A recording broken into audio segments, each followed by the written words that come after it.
Era véspera de Natal em Contagem, na região metropolitana de Belo Horizonte. O vento cortava como faca, atravessando frestas e janelas da pequena casa alugada onde vivia André Ferreira. A rua estava silenciosa demais, como se o bairro inteiro tivesse decidido dormir cedo para esquecer o frio e as contas acumuladas no fim do ano. André tinha 42 anos e carregava nos ombros um cansaço que não vinha só do trabalho pesado no centro de distribuição onde era operador de carga. Vinha da responsabilidade de criar sozinho os 2 filhos. Luísa, de 7 anos, já entendia mais do que dizia. Caio, de 4, ainda acreditava que tudo sempre acabava bem. Naquela noite, André havia colocado as crianças para dormir mais cedo. Não havia ceia nem presentes. Havia apenas arroz, ovos e um pouco de pão amanhecido. Mesmo assim, ele contou histórias, fez carinho e prometeu que o Natal seguinte seria melhor. Quando finalmente se deitou no colchão fino da sala, o vento bateu mais forte na janela. André fechou os olhos tentando ignorar o frio. Foi então que ouviu. 3 batidas leves na porta. Não eram fortes, não eram urgentes, eram cansadas. Ele ficou imóvel por alguns segundos, esperando que fosse engano. As batidas vieram de novo, calmas, insistentes, como se quem estivesse do outro lado tivesse esperança, mas pouca força. Do quarto, Luísa tossiu no sono. Caio resmungou algo incompreensível. André se levantou devagar, sentindo o chão gelado nos pés descalços. Olhou pelo olho mágico e sentiu o estômago apertar. Um senhor idoso estava ali, branco, magro, sem gorro, usando apenas um casaco fino demais para aquela noite. Os cabelos estavam molhados de sereno, as mãos tremiam sem parar. André pensou rápido, pensou nos riscos, pensou nos julgamentos, pensou em como um homem negro, pobre, abrindo a porta para um desconhecido, podia facilmente virar notícia errada. Da casa ao lado, ouviu alguém murmurar algo e fechar a janela. Ninguém queria se envolver. O idoso balançou levemente o corpo, como quem estava prestes a cair. André respirou fundo e destrancou a porta apenas o suficiente para falar. O ar gelado entrou com violência. "O senhor está perdido?" perguntou, mantendo a voz baixa. O velho olhou além dele, para dentro da casa, como se procurasse algo que reconhecesse. Aqui era para ser a casa do Roberto", disse com dificuldade. "Eu não encontro." A confusão nos olhos do homem era clara. Não havia ameaça ali. Havia medo. André hesitou por mais um segundo. Depois abriu a porta de vez. "Entra, pelo amor de Deus. O senhor vai congelar aqui fora." O idoso entrou com passos curtos e inseguros, tocando as paredes como se elas pudessem ajudá-lo a se lembrar de onde estava. André fechou e trancou a porta rapidamente. Luísa apareceu no corredor, cabelo despenteado, olhos sonolentos.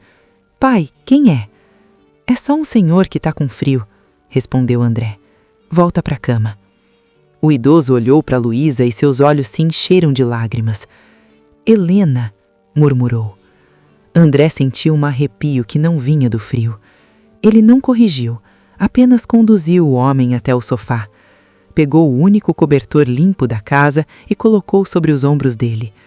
O velho segurou o tecido com força, como se fosse a última coisa segura no mundo. "Meu nome é Osvaldo", disse o homem depois de um tempo. "Eu acho." "André", respondeu ele. Enquanto a tremedeira de Osvaldo diminuía aos poucos, André observava em silêncio, sem imaginar que aquela porta aberta naquela noite mudaria tudo o que ainda estava por vir. André manteve a luz fraca, como fazia todas as noites. Luz demais deixava a casa mais pobre do que ela já era. Foi até a cozinha, pegou uma caneca lascada e colocou água para esquentar. Era o último saquinho de chá que havia no armário. Entregou a caneca com cuidado para Osvaldo. "Devagar, está quente." O idoso segurou com as 2 mãos, como se o calor fosse algo precioso demais para ser desperdiçado. Bebeu um gole pequeno, fez uma careta e tentou de novo. Os olhos percorriam a sala, as fotos na parede, os desenhos das crianças coladas com fita. Ele parecia procurar respostas em cada detalhe. Caio apareceu arrastando a coberta. Pai, quem é ele? Um visitante, respondeu André. Só por hoje. Osvaldo sorriu para o menino com um carinho estranho, profundo. Como você cresceu, disse, quase num sussurro. Eu perdi tanta coisa. André virou o rosto para esconder o nó na garganta. Abriu a geladeira, quase vazia. Mesmo assim, quebrou 3 ovos, cortou o pão em pedaços pequenos e improvisou uma refeição simples. O cheiro se espalhou rápido pela casa. Luísa sentou à mesa balançando as pernas. O Papai Noel ainda vem, pai? André forçou um sorriso. Ele deve estar atrasado, mas a gente está bem. Eles comeram em silêncio. As mãos de Osvaldo tremiam tanto que André precisou segurar o prato para ajudá-lo. O idoso comia como quem tinha medo de que a comida desaparecesse se parasse por um segundo. Quando terminou, André empurrou o próprio prato para frente sem dizer nada. Você não vai comer? Perguntou Osvaldo. Comi mais cedo, mentiu. Lá fora, risadas ecoavam de alguma casa distante. Alguém falava alto sobre rabanada e festa.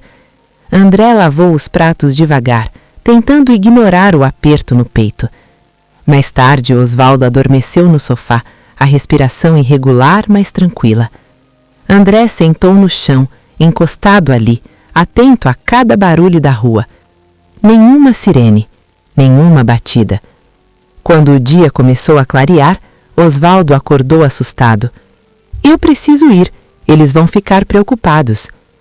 Ir para onde? Perguntou André com cuidado. O velho franziu a testa, tentando lembrar. Um prédio grande, de vidro, perto dos caminhões. Mesmo cansado, decidiu levá-lo. Colocou as crianças no banco de trás, pegou o carro antigo e dirigiu pelas ruas ainda vazias. Quando chegaram a um prédio moderno próximo à rodovia, Osvaldo se endireitou. É aqui, disse aliviado.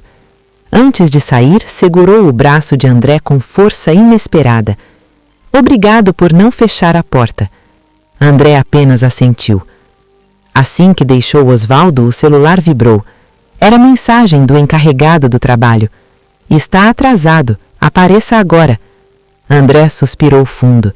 Deixou as crianças na creche comunitária e seguiu direto para o galpão, sem saber que aquele favor silencioso ainda cobraria um preço alto demais.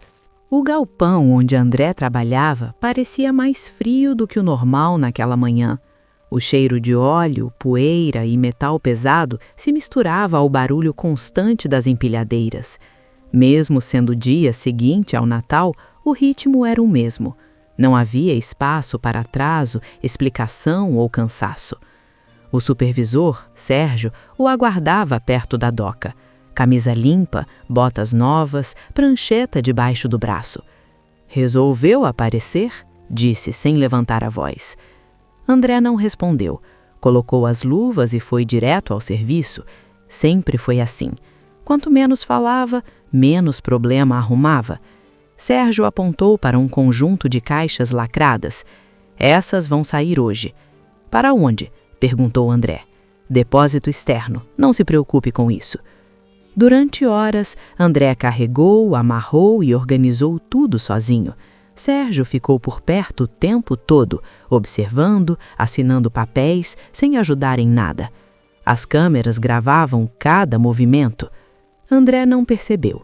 Estava pensando no aluguel, na despensa vazia, no que faria no mês seguinte.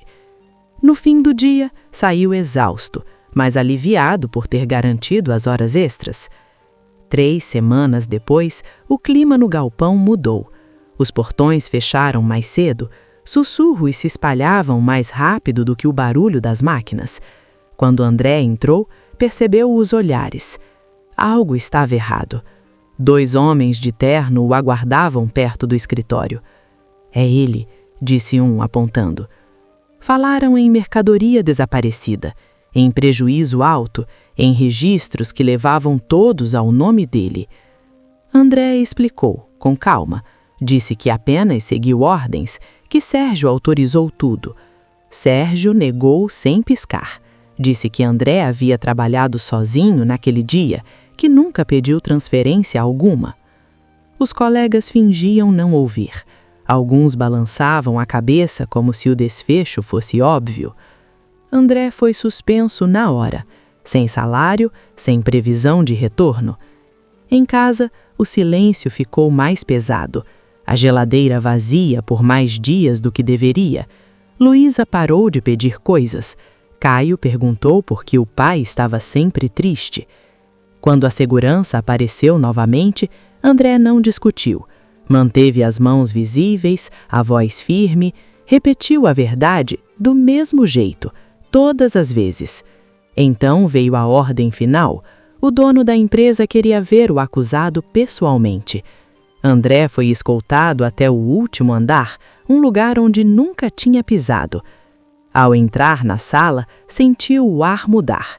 O homem atrás da mesa levantou os olhos e congelou. O reconhecimento foi imediato. Os mesmos olhos confusos da noite de Natal agora o encaravam com atenção absoluta. "É você?", disse o empresário, levantando-se devagar. A sala ficou em silêncio total. André não disse nada. Ele já havia aprendido que às vezes o silêncio era mais forte do que qualquer defesa. O empresário caminhou lentamente até a frente da mesa, sem tirar os olhos de André. A memória voltava clara demais. Aquela casa simples, o cobertor gasto, as crianças sonolentas. "Véspera de Natal", disse ele, com a voz firme, mas emocionada. "Você abriu a porta quando eu estava perdido." Os executivos se entreolharam, confusos. O homem respirou fundo antes de continuar. "Naquele dia, eu havia saído sozinho do prédio. Minha mente falhou.